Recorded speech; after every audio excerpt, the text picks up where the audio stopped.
Recorded in Chicago, Illinois, with your hosts, Ken, Matt, Neal, and Jeff. Hello and welcome to Triviality, the game where a lack of seriousness meets a little bit of knowledge. I will be your host today. This is Jeff here in the studio, and coming down the chimney last night and camping out all day are Neal, Matt, and Ken. How are you gentlemen doing? Hey, good. Hopefully we'll be bringing a little bit of knowledge and a little bit of Christmas cheer today. Mm-hmm. Yeah, my stomach is a little full from hot chocolate and marshmallows and a little bit of some little ginger cookies. So I'm feeling pretty full. I told you not to eat the fruitcake, man.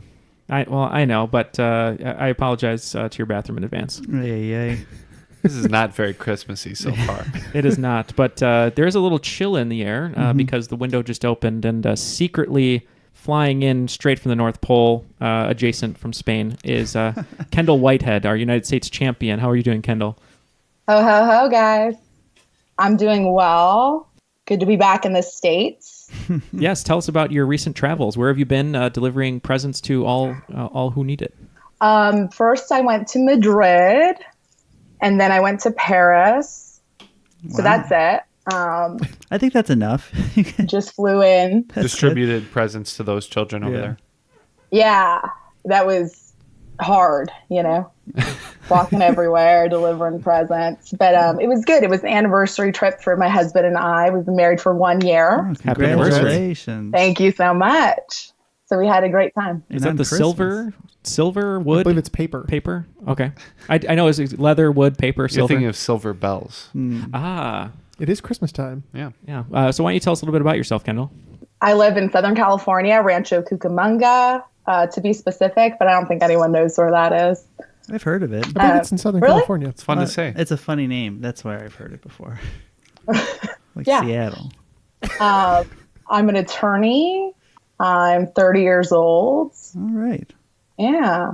All that good stuff. And she loves trivia. Yeah, she's one of Triviality's main attorneys on retainer. So, We say a lot of libelous things. yes.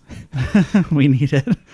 First of all, thank you very much for being a Patreon supporter. It means a lot to us, and you've helped the show grow, so we appreciate it. You are so welcome. Yeah, and so for today's game, I think me and Kendall are going to team up, and we're going to be the Christmas Kens. Oh. All right. We were talking it over, and I think that we're going to be the Noels because we're taking a W today. Ooh. That's a little trash talk for you guys. And before I toss it to the rules guy, I just want to emphasize to all of our listeners, no matter what winter holidays you celebrate, happy holidays. Yep. Here in the studio, we all grew up celebrating Christmas, so that's why we're doing a Christmas game, but can't stress enough, no matter what you want to celebrate, please enjoy that. Yeah, the holidays are about spending time with friends and family, giving and receiving, and just having a good time. So I have to spend it with you guys anyway, so... Yeah, it's nice that we can all spend it together, and also with the rules guy. The rules of the game are simple. 20 questions split into 2 rounds worth 10 points apiece. At halftime, there'll be a special swing round designed by this week's host. After regulation, players will enter the final round with the points that they've accumulated and will have a chance to wager 0 to 30 points on 5 categorized questions. At the end of the game, someone will be named the cream of the crop. I am the cream, the cream of the crop. All right, now that we got the rules out of the way, is everyone ready to go? No? You want to make a joke? Merry Christmas, Darren. Merry Christmas. It's the gift that keeps on giving, if you ask me. Yeah, it really is. I feel like we should be cutting back to our previous Christmas episode as like the ghost of Christmas past, just to see what happens, like if it's relevant. Are you the spirit I was told to expect? I am. Who are you? I am the ghost of Christmas past. With Merry Christmas, you filthy animal. And I love Whoppers, but I don't like malt in any sort of liquid form. Oh, okay. Yeah. If only there was an element called Christmasium. Oh, I'd be all over that. You'd be on it. It's offensive. The Dutch boy again, he's back. Come here, Santa Claus. Give me gifts, please. I've been a very good boy. I had an animatronic Mickey Mouse that you put like a tape in the back and it talked like a story out. It's all a very similar thing. Be my friend. All right, question 10. Montgomery. Question 10. Merry Krampus. Oh, this is very difficult. This episode is getting away from me. I had stayed very much away from that episode so that it didn't accidentally ruin questions I was going to write. If there are repeats, it's sheer ignorance. Well, we forgot it anyway, so. There's only really like 50 things you could ask about Christmas, so. So All right, I think by the end of the game, I'll have all of them. Bring on the questions about pagan tradition. Let's go. All right, if everyone's ready to go, let's begin. The three wise men who traveled to Bethlehem to meet Jesus are also known as the three magi. Magi is a word which derives from Persian roots and is actually the name of a religious caste for what early Persian monotheistic religion. This faith has its deity, the supremely wise creator, Ahura Mazda. Yikes. By the way, Ahura Mazda literally translates to the Lord Creator and extremely wise. All right. And handsome. Mm-hmm. When he said magi, at first I was like, oh, magi. And then it went south from there. Myrrh? Is the answer myrrh? It's not. Do you know about this deity who zooms or no? No. Okay. Not at all. This is not one of my deities, I don't believe. It could be. We're going to lock in. Yeah. Are we? Okay. Well, Kendall, the only monotheistic religions I know are Judaism, Christianity, and Islam. I don't think it's any of those. But I do know who the Prince of Persia is, and that's Jake Gyllenhaal. So you want to go with Gyllenhaalism?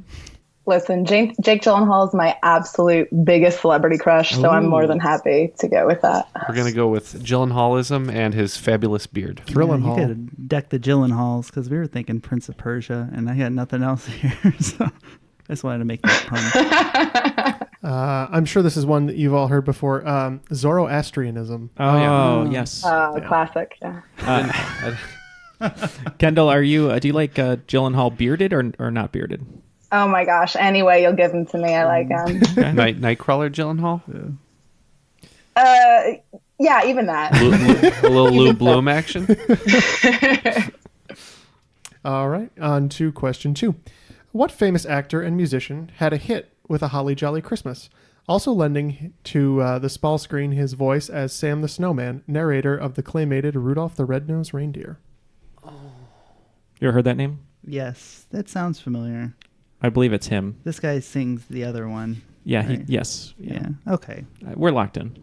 I'm familiar with the song and the cartoon. Yeah, me too. No, I don't know. Roy Rogers, is that someone real? Yeah, He's so. real. Buffalo Bill? Yeah, I think he's real. Well, we could do that if you want. I wrote Mickey Rooney, but I don't think he does musical. He looks like the Snowman. He does look like the Snowman. He does musical movies, but I don't think he's like a standalone musician. So if you want to go with Roy Rogers Chicken, whatever. Yeah. It's Kenny Rogers. Kenny Rogers. Wait, Roy Rogers, though, is he a cowboy? He's a cowboy. Yeah, not an actor. I think No he's voice both. work? He He's might an be. acting cowboy. He might be. He might be a real cowboy. What do you guys think? I don't know. Ken, I don't care. We can go with Mickey Rooney. Yes. Okay, we're gonna go with Mickey Rooney. And what did the Hollies settle on? So Matt wrote down Bing Crosby, but I'm pretty sure I could be wrong now. I'm David Crosby. second guessing myself, but I'm pretty sure that the snowman with the very luscious mustache that kind of just waddles his way through the snow as he talks to Rudolph is Burl Ives. Mm-hmm. Oh, that sounds familiar. Born in Illinois and attending Eastern University, it is Burl Ives. All right. I love Christmas time, so It's Christmas. I like how he time. turned to Jeff for the most merciless Christmas game he could muster. Not merciless. It starts a little hard. It gets easier. we're hoping it's going to be like the movie Joyeux Noel, where we're going to have a ceasefire and Jeff's questions will be a little easier. Like the war. So. Or the beginning of Santa's Sleigh where he murders everyone, and then it gets a little lighter afterwards. Yeah. So we just have to wait for Jim Conn to get murdered, and then everything will be simpler after that. I'm much more of the Futurama Santa. So. Okay. Question 3. Mistletoe are actually parasitic plants. They have no formal root structure, and so while they produce sugars through photosynthesis, they mainly consume them through their host plants via what vascular system? Oh, I hate you. Only you could take Christmas and turn it into science. What kind of vascular system? Yeah. Hey kids, you want to enjoy kissing under the mistletoe? Well, don't, because it's a vascular system nightmare. Hanging parasites above your door. What do you know about parasitic vascular systems? Oh my God. So much. Have you ever kissed anyone under mistletoe? I'm shocked by how hard you think this is. No. I haven't either, actually, which is really surprising because I feel like that's a thing everyone does in movies. So Yeah. Not as common in real life, I imagine. For the record, it's specifically the sugars because they do attach to both vascular structures. Okay. If that makes it easier. Gotcha. We're locked in. Yeah. We don't know. Okay. So I believe in the stems of plants, you usually have xylem and phloem, and one is for water and one is for food. Can't remember which is which. So wait, what are the two? You said phloem? Xylem and phloem. I think phloem would be for water because I think I kind of remembered like a flow sort of play on words for like water would flow. So let's go with xylem. Sounds good. All right. yeah, this episode's actually brought to us by Mucinex D because in the wintertime you have a lot of phloem, depending on how your allergies are. Matt, what did we lock in with? Plant veins. So your choices were sort of between xylem and phloem. Unfortunately, it's not water that's flowing them. Phloem is the food.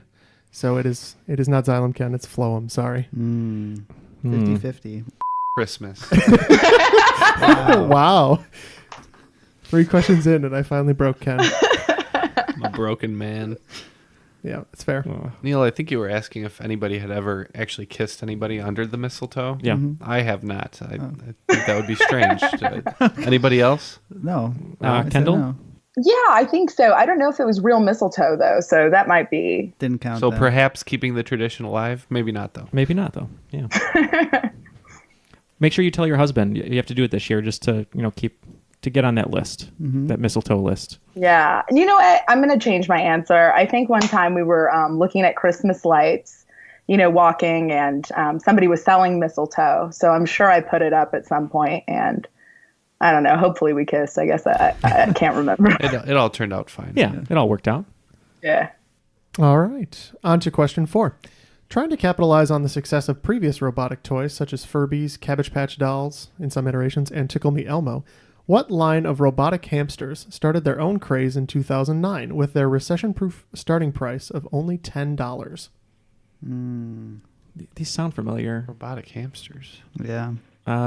Is this the thing that Richard Gere advertised for? No. Not on Christmas, Neal. Please. Gerbil hamsters. Say it about it. It's a sacred holiday.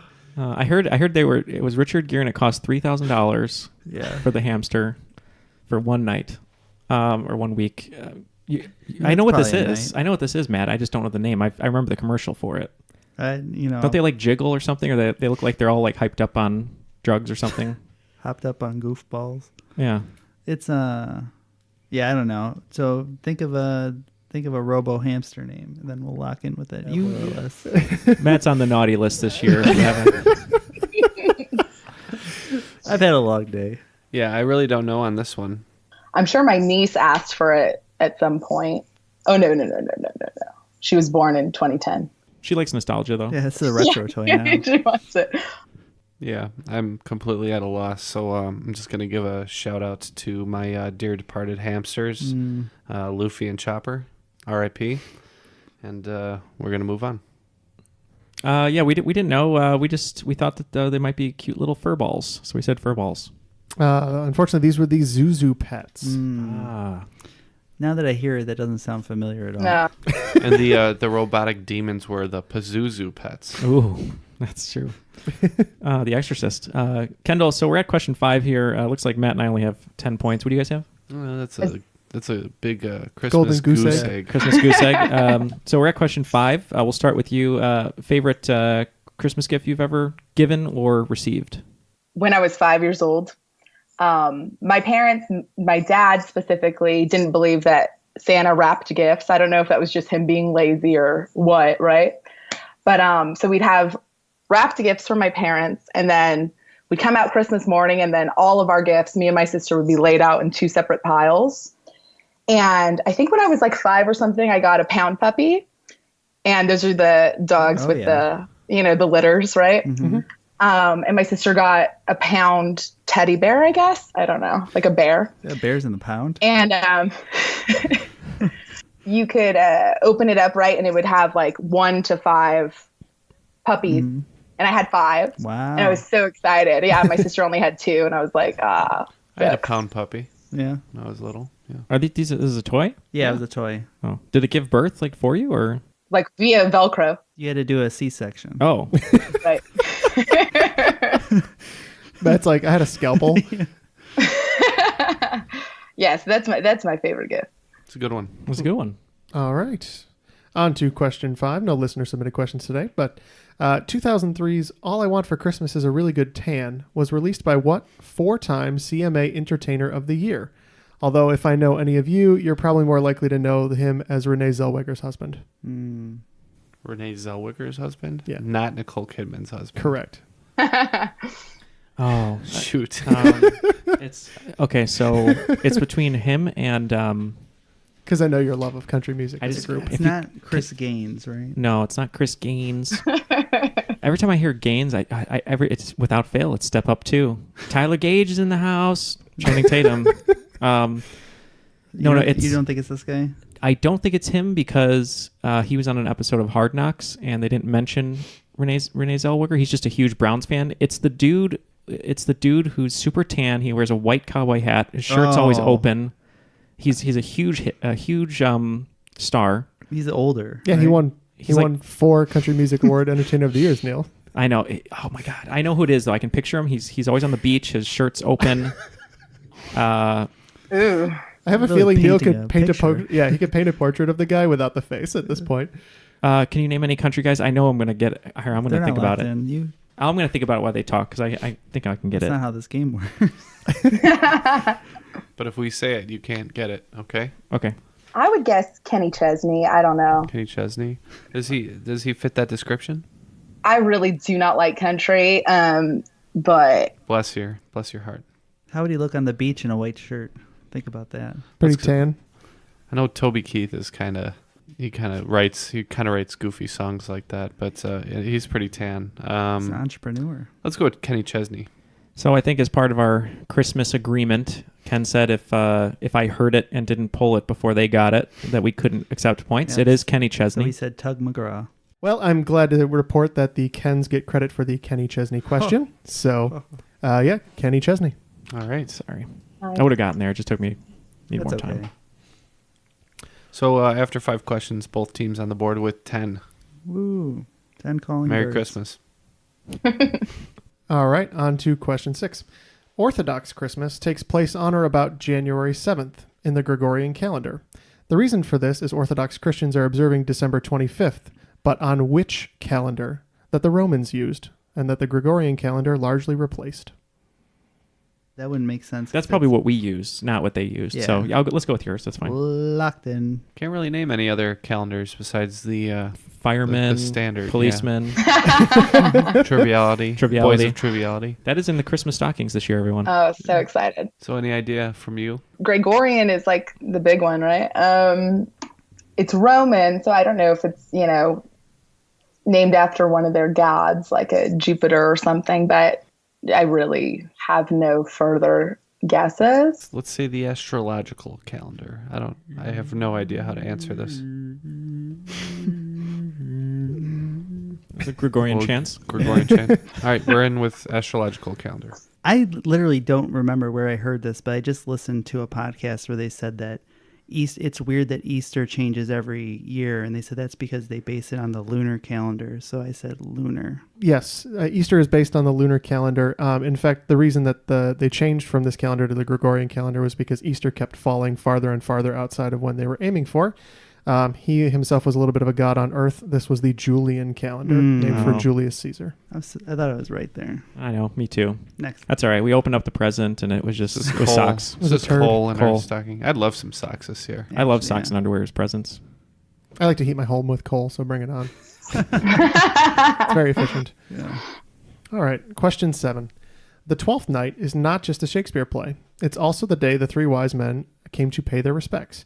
Depending on whether you start counting the days of Christmas on Christmas or the day after, this observance culminates in what feast day? Defining the feast name would be an experience of a sudden and striking realization. I think we can lock in on this one. You're okay with that? Yeah. Okay. Is it Feast of Epiphany? Does that sound familiar? I mean, Epiphany fits that description. Yeah, and I feel like I've heard that phrase before. Like, come to the Feast of Epiphany. Yeah. Something like that. Yes. Who are you Exactly. channeling there? That was just, it was like an older bearded man because I can't grow a beard. So that's kind of So what me. Yeah. That's like Ken plus 20 years. Like, come to the Feast of Epiphany. Medieval times. I'll be insane. Yeah. In 20 years, yeah. We have a waffle bar. It's a slow slide. Yeah, we'll go with it. Yeah, I'll go with that. I don't have a better answer. Yep. I also wrote down Epiphany. And the feast is known as Epiphany. Right on. You got one. I got one. I feel good about this. We Yeah. got 20 points. I think the first round's harder. Same here. Yeah. She pulled the Kenny Chesney. So it's all equal involvement here at the dinner table for on Christmas. So All right, question 8. St. Nicholas, the likely inspiration for Santa Claus, was actually a 4th century Greek Christian bishop from Myra, or Myra possibly, in a region known as Lycia, that itself a province of the Byzantine Empire, which is now found in what modern country? we celebrate St. Nicholas Day. My mom still calls us over back to the old house and says, Makes you put your shoes out? no, we don't do that kind of stuff. Oh. We just have a sock full of a few little gifts. Yeah. An apple. And some Yeah, chocolate. stocking. It's just one athletic sock. Do you want to lock in with that? Yeah. Okay. So I don't know about you, but when I hear Byzantine, I could be entirely wrong, but I think more of the Persian Gulf area. I just wrote down Turkey. I don't Turkey? know. I actually think Turkey is a good answer. Let's go with Turkey. Yeah. Nothing like a fat Christmas turkey. We said turkey. And I didn't intend it when I wrote it, but it is turkey. All right. Oh, nice. Yum, yum. I feel a lot better about myself. Polish off that dinner with some Turkish delights, Oh. which are not nearly as good as Lion, the Witch, and Wardrobe would lead you to believe. That's where I know that from. That's. Thank you for saying that. That kid's ready to sell out his whole damn family for some Turkish delights. What is a Turkish delight? It's just a little candy, jelly, sort of chewy. No spoilers, I wrote no questions about this, but I kept seeing that as like a Christmas movie on lists because people are crazy. Well, there's a lot of Christmas movies that shouldn't be on a Christmas movie list. Well, it's about Jesus, kind of. If you want to talk about Christmas movies that shouldn't be on a Christmas movie list, preview of the swing round. Oh. Foreshadow. Hey, Christmas, Ghost of Christmas Future. That's right. All right, question 9 in the round. Mary and Joseph were both inhabitants natively of what city, which shares its name with a hard rock band who knew better than most, Love Hurts? I think that's a band, right? 80s band? Oh, yeah. Okay. We're going to put the coals in the fire and lock in. So they came to Bethlehem. So let's cross out Bethlehem. Yeah, I don't think that's the answer. Yeah. I wrote down Nazarene. I don't even know if that's a city. I did write down Nazareth. Oh, Nazareth, yeah. Nazareth. And the other one I wrote down was Arimathea, but I think Nazareth is right. Nazareth? Yeah. Okay. All right. We're locked in with Nazareth. Yeah, I think they're commonly referred to as Mary and Joseph of Nazareth, so it makes sense. We said Nazareth. Yep, they were headed down to Bethlehem for a census, if I remember right. But then after Jesus was born, they both headed back to Nazareth. It was so funny, too, because they were great people, and they would go door to door, but no one would answer the door when they knocked. Census joke. It's a census joke for all our census listeners. They weren't Jehovah's Witnesses. Can't get those correct numbers if no one answers the door. They were literally Jehovah's Witnesses. That's true. All right, question 10, the final question in round 1. Rotten Tomatoes had an editorial list naming the 25 best Christmas movies and included what Tim Burton 1992 directed film as their 22nd best movie? No, he didn't direct that. He was the producer on it? Mm-hmm. Oh, okay. Common misconception. Well, I could see that. That's the right year, isn't it? Or it's around there. I'm just trying to go through his other movies. This is around Christmas, right?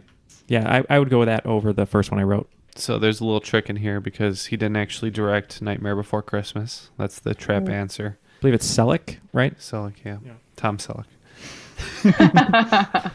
And I think Edward Scissorhands takes place around Christmas. Oh, yeah, they have that whole winter scene. Okay. And I think maybe Batman does too, the first one.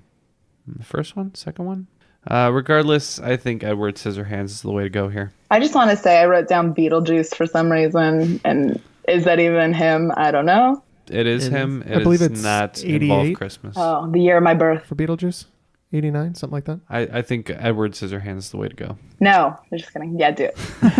Edward Scissorhands for us. Yeah, I wrote down Edward Scissorhands. My gut wrote that down first, and then we said maybe it's Batman Returns because there's a lot of Christmas. Yeah, the original Batman is definitely Batman 89 because that's what it's referred to often. So I figured it makes sense that Returns would come out around 91, 92. So we said Batman Returns. It's not terribly good, though. Yeah, I tried to throw you a little bit off the scent by putting Burton's name out there. I think Nightmare Before Christmas was 93. It's later. Yeah. But Batman Returns makes their list as one of the 25 best Christmas movies. And yes, it's very heavily Christmas centric. I will say though, if you watch the movie, I rewatched it recently. It is very dirty. Like the penguin's jokes are very sexual. Yeah, I couldn't believe it. I watched that movie for the first time like this year. And I was like, whoa. I remember seeing that in a theater very close to here when I was younger, and I didn't pick up any of the jokes that he makes. But yeah, you had to be what, like 6 at the time? 7, yeah. Yeah, you wouldn't have. Right over your head. We have 15. I was 17. All right. Well, we have a close game going into the swing round. 40 for the Christmas Kens, and whatever the hell you guys were, you have 50. Yeah. What were you? We're the Noels. Yeah. Following that, I have, at least in the spirit of the 12 Days of Christmas, have come up with a swing round, and it's 12 unlikely Christmas movies. I'm going to give you the year and two or three of the top billed actors, of the top 4 billed actors, and I want the film name. All 12 films were released on Christmas Day. Oh, wow. Okay. They aren't necessarily Christmas movies. I don't think a single one of them is a Christmas movie. Oh, dang. Okay. They're just released on Christmas. Neil should be pretty good at that since his tradition is to go see a movie on Christmas. It is. Yep. After dinner, gifts, all that stuff, I go to see a movie. Yeah. I'll join you this year. Full upfront disclosure, Neil. There's only one film on here that you couldn't have possibly seen on release day. So these are all recent enough that I think everybody's got a fair shake at it. Yeah, and since today is Christmas, I think on this release date, Ken and I are going to go see Mary Poppins. I think that should be a delight. Oh, I want to come. Yeah, you can come. Yeah, come join us. All right, cool. All right, so I will give you the list real quick, and then I'll go back through just for sake of clarity. If you need anything after that, let me know. All right, the first film was released in 1973, features Paul Newman and Robert Redford, and I'll give you a little hint because this one's a little harder. They team up for the ultimate con. Easy, yeah. Okay. Totally. Most of these are pretty straightforward. Worst clue ever. 2002, Leonardo DiCaprio and Martin Sheen. Number 3, 2012, Leonardo DiCaprio and Kerry Washington. 1993, Kurt Russell, Val Kilmer. Number 5, 2012, Anne Hathaway and Amanda Seyfried. Number 6, 1993, Anne Margaret and Daryl Hannah. Number 7, 1999, Kate Blanchett, Gwyneth Paltrow. Number 8, 2004, Kate Blanchett and Kate Beckinsale. Number 9, it's a 1992 film with Jack Nicholson and Danny DeVito. Number 10 is a 1987 film with Christian Bale and John Malkovich. Number 11 is a 1997 film, Pam Grier and Samuel Jackson. And the 12th one here is 1998's Robin Williams, Philip Seymour Hoffman joint. All right, so just to recap, I'll give you the year of the film and 2 of the top billed actors. So the first one is 1973, Paul Newman and Robert Redford. Number 2, 2002, Leonardo DiCaprio and Martin Sheen. Number 3, 2012, Leonardo DiCaprio and Kerry Washington. Number 4, 1993, release year, Kurt Russell and Val Kilmer. Question 5 is 2012, Anne Hathaway and Amanda Seyfried. Number 6 is 1993's film with Anne Margaret and Daryl Hannah. Number 7 is 1999's Kate Blanchett, Gwyneth Paltrow film. Number 8 is a 2004 movie with Kate Blanchett again and Kate Beckinsale. Question number 9 is a 1992 film with Jack Nicholson and Danny DeVito. Number 10 is a 1987 film with Christian Bale and John Malkovich. The 11th is 1997 with Pam Grier and Samuel Jackson. And the final and 12th is 1998's Robin Williams and Philip Seymour Hoffman. I did not say this before, but we're going to just follow the classic 5 points apiece for this swing round. Sounds good. So, but you get 2 extra today because I'm in the Christmas spirit. So, all right. So just to recap, we're doing the Paul Newman, Robert Redford 1973 film Ken's. I believe that's The Sting. We also went with The Sting. And the answer is The Sting. Well done to both teams. All right, second film, 2002 Leonardo DiCaprio and Martin Sheen, The Kens. What did you say for that one? We almost went with The Departed, but 2002 seemed too early for that, so we went with Catch Me If You Can, hoping Martin Sheen is in it. Mm-hmm. Also went with Catch Me If You Can. I believe he's Amy Adams' father. That's correct. That's what I said. No way. It was Catch Me If You Can. Number 3, 2012, Leonardo DiCaprio, Kerry Washington. I think both teams got this pretty quick. Apparently, Ken and Neal went to see this the same day together. That's Django Unchained. Mm-hmm. Yeah, at our theater, several people walked out in disgust at Django Unchained. And it was Quentin Tarantino's Django Unchained. Mm-hmm. I said I would do some of the top billed actors. Leo I threw in there as a bone because he's not the top billed. So,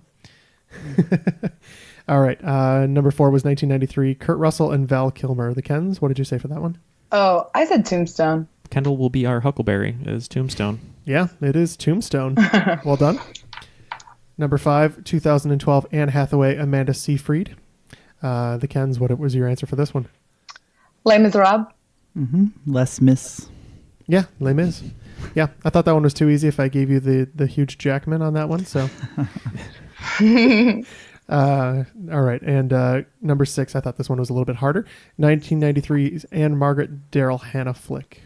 Man, I don't know any Daryl Hannah movies beyond like Kill Bill and Splash, so we went with Splash. Mm-hmm. This one, I could be way off on it. I remember Anne Margaret, since she was an older actress at the time.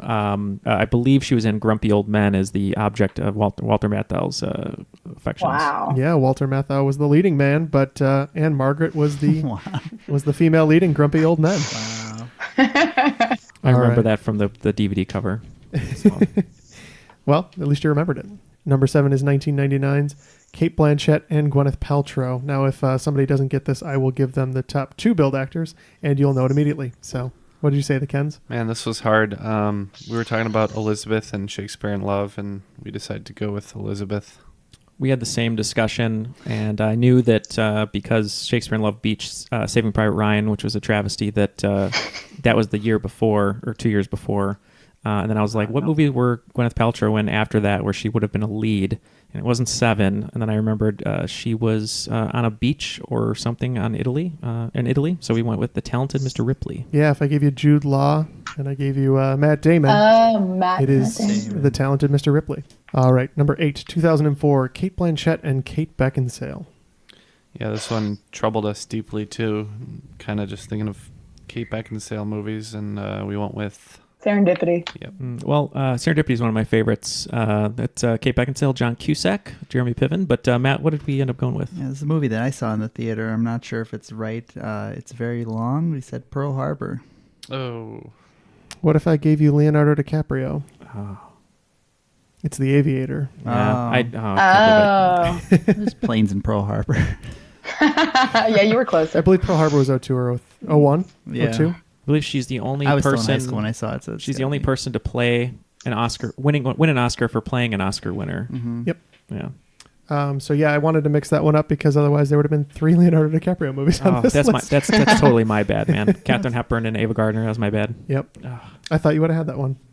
All right, number 9 is 1992, Jack Nicholson and Danny DeVito. I think this probably at least caught one team off guard. Mm-hmm. What about the other one? Yeah, Kens? I have no idea on this one, so we just said Batman Returns. Yeah, this one is tough. I was trying to think of movies that DeVito and Nicholson were in together. I know they were in Hoffa together, but I didn't know what year that was, and we just figured maybe DeVito directed him in Matilda, so we went with Matilda. Oh, Neil, it was Hoffa.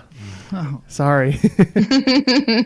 All right. Number 10 is 1987, Christian Bale and John Malkovich. Ken struggled a little bit with this one, but what did you settle on? Just went with Rescue Dawn. Very interesting you picked that one because there's a Spielberg reference, and it is a young Christian Bale at wartime in Empire of the Sun. I think Ken knows that Empire of the Sun is the correct answer. All right, number 11 in the round is a 1997 film with Pam Grier and Samuel Jackson. What'd you say, Ken's? Jackie Brown. Mm-hmm. Yeah, one of my favorite Tarantino's, Jackie Brown. Yep, it is Tarantino's Jackie Brown. So I looked up ones for this, and there was a lot of Tarantino movies and a lot of Leonardo DiCaprio movies. So Django definitely had to go on the list. And the last one in the round, 1998, had Robin Williams and Philip Seymour Hoffman together. This one is a kind of a guess. It's a movie that Robin Williams is in, and it kind of is about the spirit of giving and forgiveness. And it's Neal's. It's a movie about Neal, I should say. It's The Fisher King. Ooh, that's a good. Yeah, we talked about a lot of different Robin Williams movies and couldn't really place Philip Seymour Hoffman in any of them. We started with Death to Smoochie, went to Patch Adams, and settled on What Dreams May Come. We took it one too far. It was Patch Adams? Patch Adams. Hey, what's your ailment? All right, so following the swing round, Team Noel racked up an additional 45 points, bringing their score to 95. And the Kens are right on their trail with 70 points total. Ooh. So time to bring it into round 2. First question in round 2. At just 13 years old, rockabilly star Brenda Lee was the lead on vocals for what infamous Christmas hit? I think we're good. All right, these guys are locked in. Do you think this is Rockin' Around the Christmas Tree? I hadn't thought of that, but sure. Jingle Bell Rock is sung. The traditional recording is a guy male. on it, right? Yeah. Right. I think Rockin' Around the Christmas Tree is female. It's kind of a rockabilly song, so let's go with that. Yeah, and I guess it sounds kind of young, actually, the singer. All right. Yeah. We agree. We went Rocking Around the Christmas Tree. Yeah, I couldn't believe it myself when I found out she was only 13. But yeah, rocking around the Christmas tree. Wow. Good job. She apparently went on to have quite a successful rockabilly career, but never repeated her Christmas success. So It's a shame. it's kind of a shame. All right, question 2 in the round. 2001 saw the release of what line of fashion dolls, which despite slow initial sales, came to take up a large share of their product field in later years. The line is now worth more than $1 billion, and reportedly, they're interested in trying to revive the now bankrupt Toys R Us. We wrote that like in unison at the moment. Did you say fashion dolls? Yep. You guys are locked in? Yeah. Yeah. I wrote down Brett's. Oh, yeah. That was all about clothes, right? Yeah, and big heads and big eyes. All right. Bratz. We also said Bratz with a Z. There we go. Bratz with a Z. Yeah, Matt and I were just too excited to write down Bratz. I said 2001 fashion doll. I was like, ooh. They're still making them to this day. So Matt has a vast collection. Yeah. I had to do his does. Beanie Babies. Right next to my Beanie Babies. Yeah. I was going to write a Beanie Baby question for you, but I decided not to. But not to exclude Matt, the next question is a sports question. Hooray. Oh. Number 3 in the round. Christmas Day 1994 saw the Miami Dolphins and the Detroit Lions play a game with a record on the line. Barry Sanders entered the game with 1,831 rushing yards, with a shot for 2,000. Sanders didn't set any records that day, but the victory was Miami head coach's 319th regular season victory, putting him ahead of George Halas and setting a new record for regular season wins by a head coach. Who was this famous head coach? Hey, one I think I got. Let's see. Yeah, that's right. That's right. Okay. Yeah. Any football knowledge? My husband's watching football in the other room, so I'll be right back. I need to get a drink of water. Let's. They might not mention it on today's broadcast. We have no idea, so we're gonna go with Coach McGurk. Coach McGurk, famous coach of the Baltimore Ravens. From home movies. No, this is he coached them for a very, very long time. Had a son who was very much less successful in Dave, and this was Don Shula. So Shula had broken the overall wins record the year before in 93, but he finally passed Halas's regular season record in Christmas of 94. So Don Shula. Matt and I knew that from his work with Ace Ventura. Yeah. Rescuing Snowflake. Do you think like a dolphin? Oh, what's happening? Sorry. Oh, that's staying. All right. Number 4 in the round. The Will Ferrell classic Elf with Jim Caan was the sophomoric debut for what current blockbuster director? Like many of his other films, the director also plays a small role in the film. We're locked in. I think maybe it's Adam McKay. He's doing that new movie Vice, and he did The Big Short, but he also did movies like Step Brothers, I believe. So he's kind of started in comedies, and now he's moving towards dramedies. Let's go with Adam McKay. Yeah, this director, I believe his first movie. Oh, wait. Oh, you liked him with Adam McKay, right? It's Jon Favreau. It is Jon Favreau, yeah. Yeah, and known for making slight cameos in some of his films and later blockbusters in the Marvel series, it's Jon Favreau. Shoot. All right, question 5.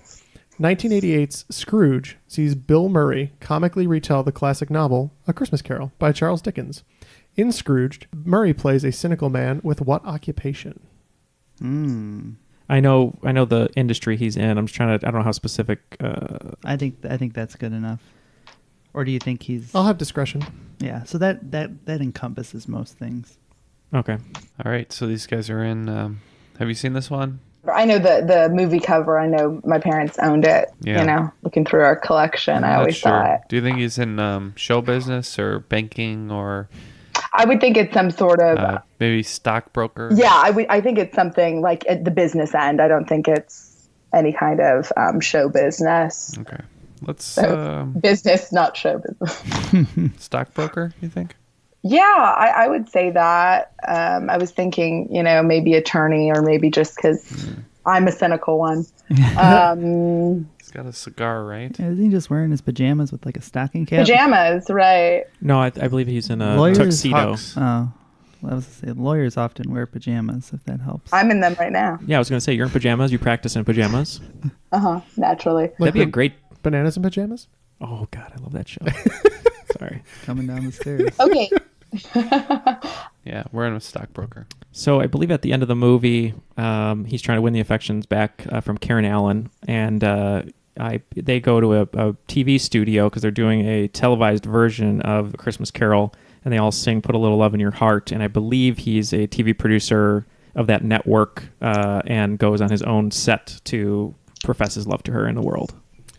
So I said I would rule with a little bit of discretion. He is a TV executive, but I think producer would qualify for credit. All so. right. I don't. Well, We'll take it to court. in the Yeah. in the end, he is trying to produce the production. So I'm Oh fine yeah, with he's a that. network, TV network executive. Yeah, And if I we, guess if we if you said get involved- TV guy, we'd probably be wrong, but That's fair. Question 6 in the round. The song Rudolph the Red-Nosed Reindeer was recorded originally in 1949, becoming the first #1 song of the 1950s. What famous singing cowboy is responsible for this famous version, which has sold more than 12 million copies? This will appeal to all of our listeners who are more than 70 years old. And I know this because it's the 70-year-olds in my life who constantly tell me about this singing cowboy. I was hoping this was going to be about DMX performing it. What? Yeah, it was very good. Is that it? You think? He's a cowboy. Yeah, coming back with the Roy Rogers. Maybe. That's all I can think of. All right. We're in with Roy Rogers. Yeah, I would say. So you wrote down Roy Rogers. I would have to think it's either Roy Rogers, Hank Williams, Gene Autry, or Paul Newman. yeah. There's always a chance for the Newman. Roy Rogers. Roy Rogers. Wait, what? Hey everyone, it's Barbara Walters. Hello everyone. Roy Rogers, please. Yeah, we could do Roy Rogers if you want. You really can't say it. I can't say it. Yes, we're locked in also with Roy Rogers. Well, I never feel too bad if it's been mentioned, but the singing cowboy is often Gene Autry. Yeah, it's kind of his shtick. Well, at least I said it. Makes me feel a little bit better. Roy Rogers. Question 7 in the round. In 2016, the NFL played its first Christmas Day games since 2011. In a matchup of Pittsburgh versus Baltimore, Antonio Brown won the game on the back of a 4-yard touchdown pass with 9 seconds left. The winning effort not only clinched the AFC North for Pittsburgh, but it also made Brown the only player to have 4 straight 100-reception seasons since which famous Colt set that benchmark? Mm-hmm. Okay. Yeah, I was going to say him or the RW, but that's probably a better way. Okay. The good old R-dubs. So the year Antonio Brown did it was 2016, you said? Yes. Okay.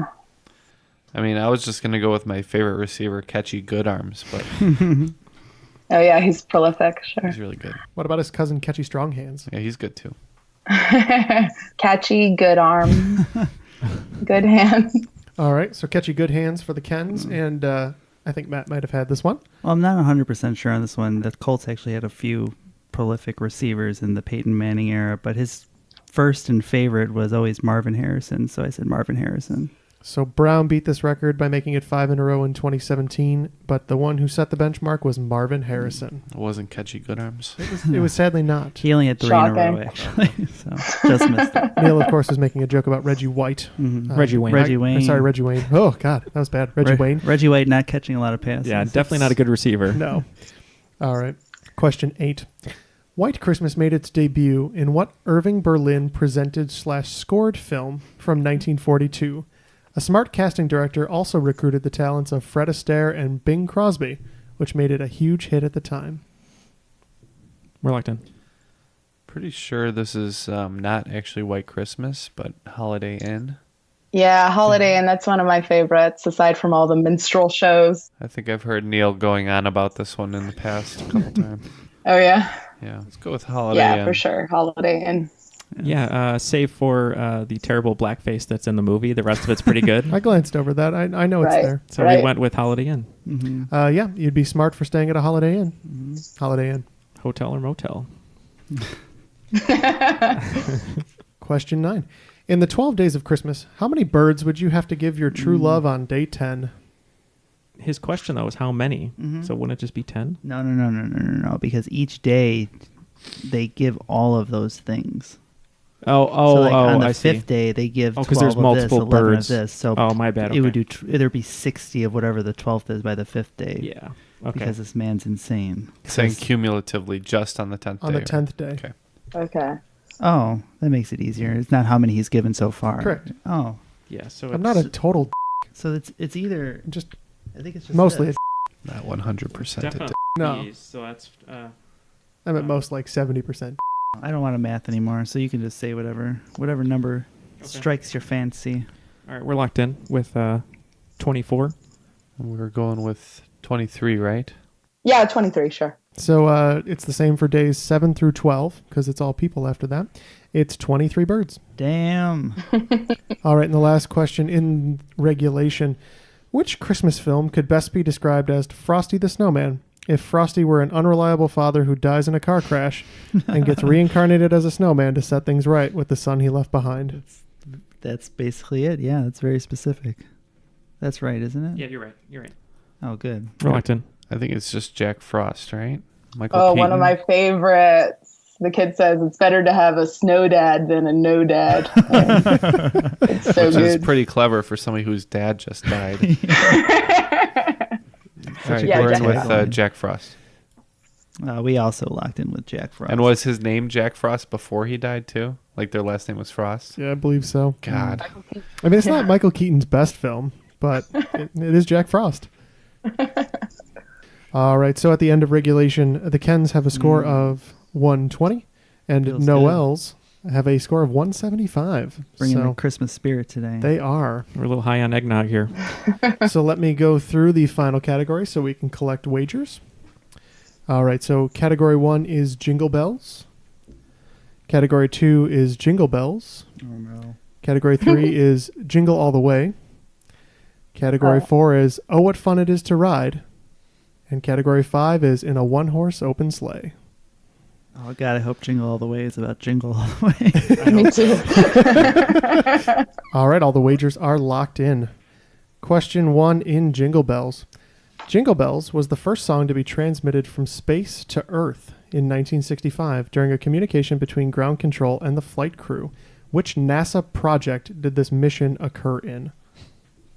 I'm not looking for the specific mission, I'm looking for the project. I figured a number was way too hard. Question 2 in Jingle Bells. While known as one of the most famous Christmas songs of all time, James Lord Pierpont had instead intended Jingle Bells to be used for what holiday? Question 3. Jingle All the Way actually had a sequel, or remake, depending on how you look at it, in 2014. I say that because with an IMDb rating of 3.9, I'm not surprised I didn't even know about it until I started researching for this game. Arnold sadly did not make a return for the sequel, but which comedian stepped into the starring role of a deranged Father Larry? Yeah. Question 4. Oh, what fun it is to ride. Early 2000s kids knew best, knowing scooters were all the rage. What brand was a cut above the rest, selling 15 million scooters during their You first 6 idiot. months of sales? If only there was a clue in there. I didn't think it was hard anyways. And the last category, in a one-horse open sleigh. Origins of Santa Claus trace back largely through the aforementioned St. Nicholas and Sinterklaas of Dutch lore. Some of these early depictions have Santa riding a white horse. However, famed more for Halloween-adjacent works, which creator of Sleepy Hollow and famed American author characterized Santa's travels as utilizing a wagon, which may have contributed to our contemporary visualization of a tiny sleigh and 8 tiny reindeer? All right, so all of the answers are locked in. Mm-hmm. So we're going to start with the high bet here. We'll go to Team Ken's. Had 10 points to wager. Which Apollo mission set did this take place in, where Jingle Bells was played? I said Nordad. All right, and with nothing on the line, what did you say, Noel's? We thought the interaction with ground control was Major Tom. So preceding the Apollo missions, the 2-man missions of NASA were the Gemini. So this was Gemini 6 specifically, but I knew no one would get that. So, and that's not in the spirit of Christmas. So if you knew that one, congratulations. You are smarter than me, which is not hard. But all right, second question in Jingle Bells.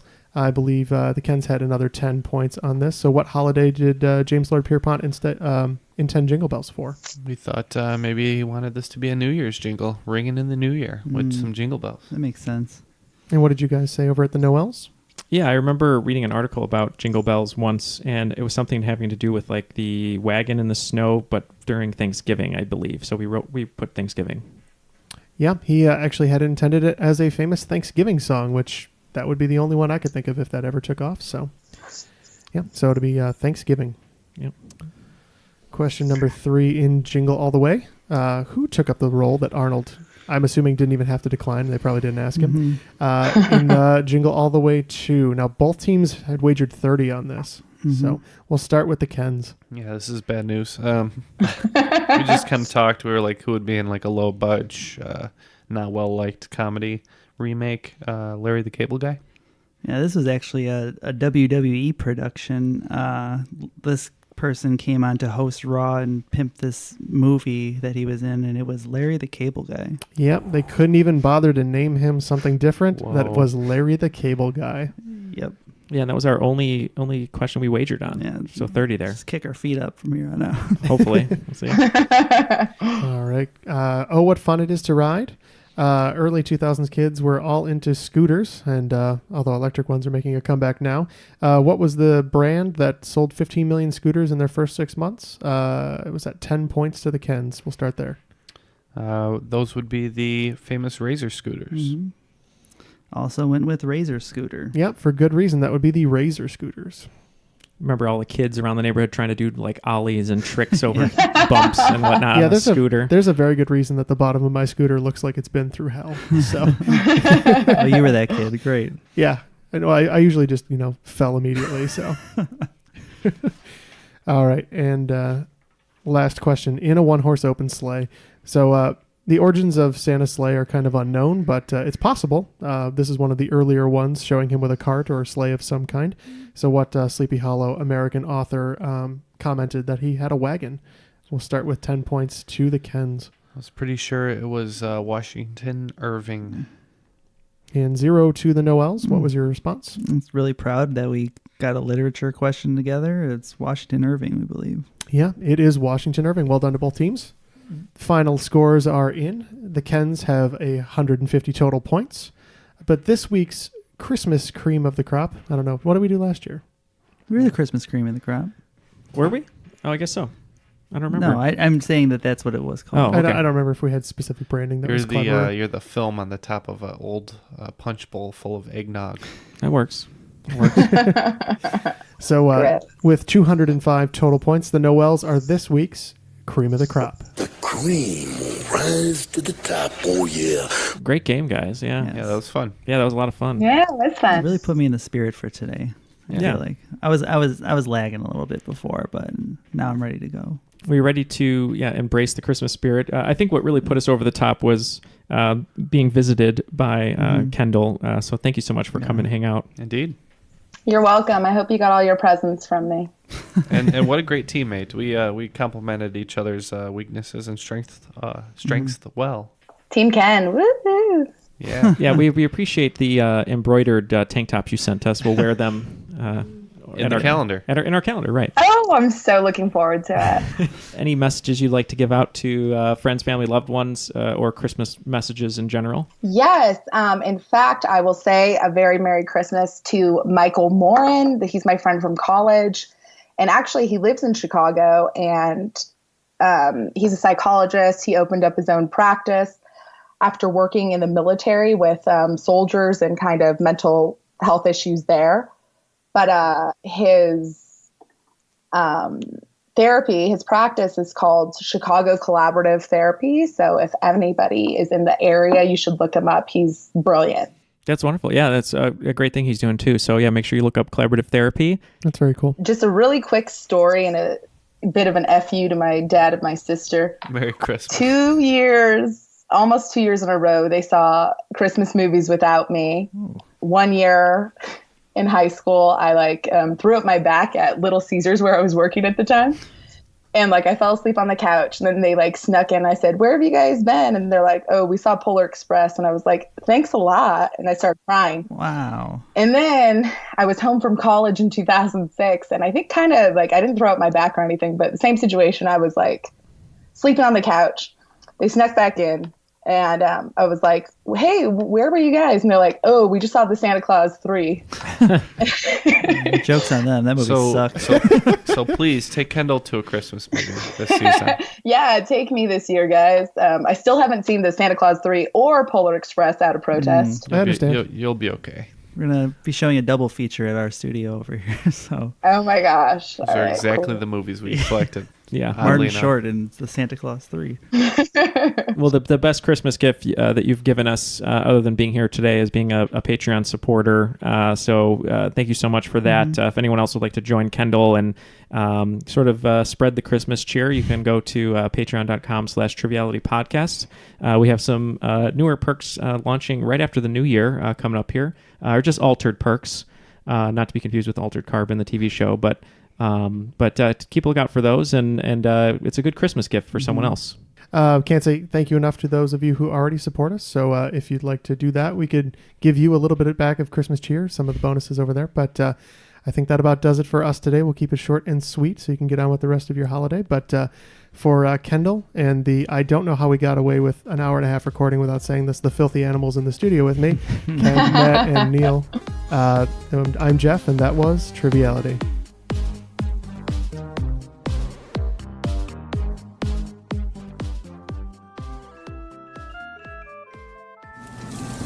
I take it you really needed a tree.